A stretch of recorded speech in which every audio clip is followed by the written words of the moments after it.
friend, thank you so much for coming in. It's very early on a Saturday morning.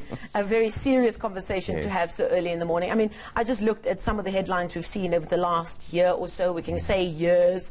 Life Esidimeni, Mashlangu's re-election shows there's no accountability. Hashtag justice for Enoch.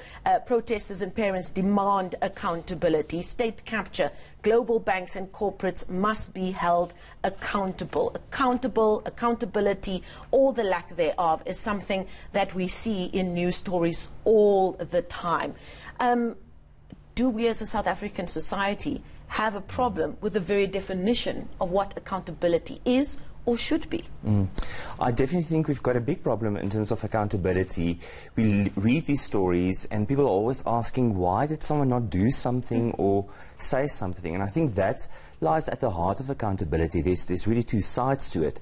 Those that should have been doing the right thing, and those that have witnessed it and didn't say anything.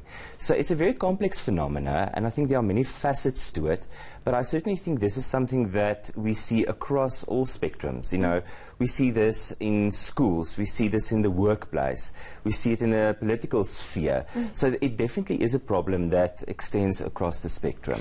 Now, of course, I've mentioned more recent examples, but some would say, hey, go further back. Look at apartheid, where people held accountable for the deeds that were carried out under that regime. Does it point to a problem with our values system as South Africans across the board, and how we're teaching our kids about accountability? I think, Marcel, that's exactly where it starts, is in the home, you know, how we teach our children.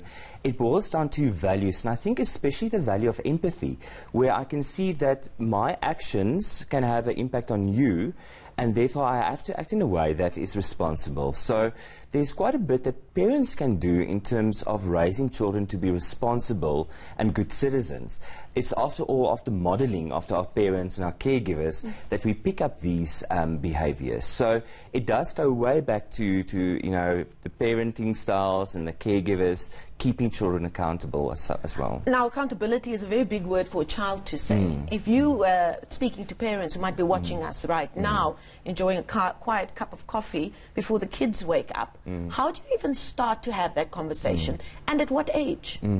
I think it starts very, very early, and just basically the idea that I am responsible, you know, and I have to bring my part in the family, and that it matters that other people also have feelings, and that I have an impact on that. So I think in terms of parenting skills, what's very important is that consistency, you know, and that structure that parents provide, and especially these two things, that, you know, parents don't just, you know, if there's a difficult situation, that they bail their children out of difficult situations, but to make them think about, you know, what they're doing and what the possible consequences can be. And obviously there should be consequences for certain behaviors, and rewarding good behavior. Because I think what often happens when people don't take accountability, they really are thinking that the most immediate consequences, you know, is much better than potential negative consequences later on.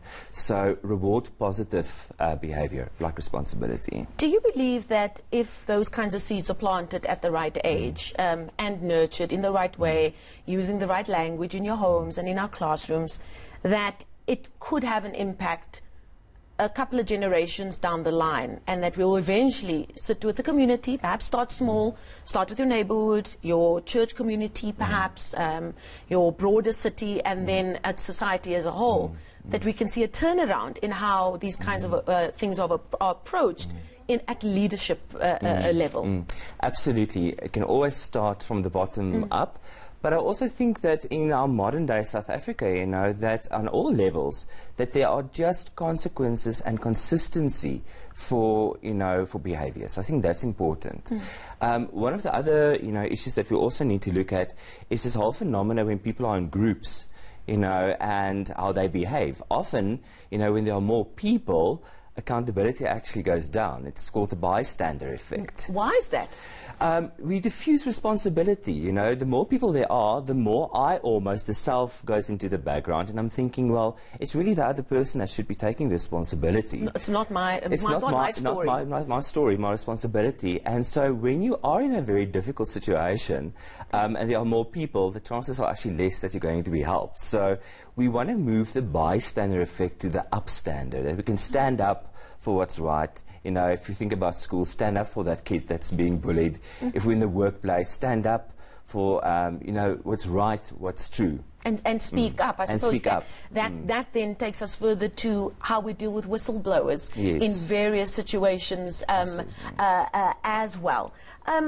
When it comes to these kinds of issues, do you believe that it should be dealt with head-on, perhaps more formally in our educational system? I think there's been quite a number of initiatives in terms of instilling values in school, you know, and I think we do realize there's a problem. So there is definitely initiatives, but I think there must be more urgency around it. You know, values and good human relationships, taking responsibility is at the core of what it means to be a good citizen, a good human being. So and not being afraid to put your hand up and say, my bad, that was my mistake. Yes. Now I'm willing to face the consequences. Yes, absolutely. Okay, Fred, this is a fantastic conversation that I suppose one could speak about for hours. Thank you so much for starting us off there. Educational psychologist Fred Schouwink joining us there, speaking about the need for and just how we can have a broader conversation, especially with young people, with children in our homes, about accountability and why it's important if we want our society to thrive.